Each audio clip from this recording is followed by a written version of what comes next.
25 years ago, I was in a synagogue and a rabbi was talking to the group I was with about reading the Hebrew scripture in the original language. There's so much information that we lose when we read it in English. In the 37th chapter of Genesis, verse 12, the English reads, "One time when his brothers had gone to pasture with their father's flocks at Shechem." Now that seems simple enough and shouldn't be a big deal. However, there's a little thing hiding in there you would never see in English, but is there in the Hebrew, and that is the word et. This simple Hebrew word has no translation, but it implies that what's about to happen is a direct object of the verb. While that sounds like a lot of grammar gobbledygook, it's actually quite simple. Whatever follows is the direct object of the verb of the sentence. Kind of learned that back in grammar school or grade school, whatever you called it back then. What's interesting is in the Torah, there are 10 times where the word et appears with 2 dots over it. One over the first letter, which is the aleph, and one over the second letter, which is the tet. It's only a 2-letter word.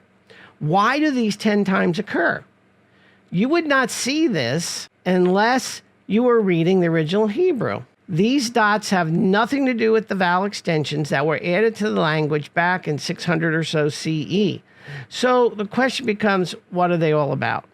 Now, Jewish sages over the centuries have determined that the 2 dots show that the brothers were not only taking good care of the sheep at Shechem, like they were told by their father, but they were also doing something else that they didn't want Dad to know about.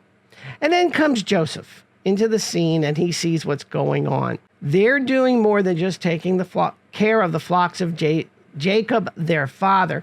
What happens next in the story is that the brothers decide they would not allow Joseph to return home because he would surely tell Jacob about their mischief. The brothers decide to sell Joseph to a caravan going to Egypt, and then they take his fancy coat their father gave him, and they covered it with blood. They then go into Jacob and said, "A wild animal killed Joseph." This causes a misery for Jacob because Joseph was the son of his favorite wife, Rachel. For 22 years, Jacob mourned for his son until one day he goes to Egypt, and there his son is sitting on a throne.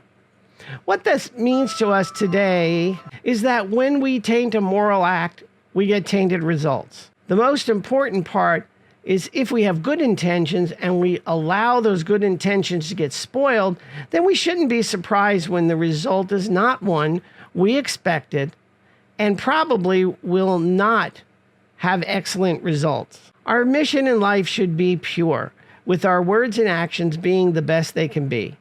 If we go out and do things for the Lord, remember that it's for the Lord and not for ourselves. When people say, "I'm doing this for God," and then they boast about it, they are taking a good thing and tainting it. God sees when this happens.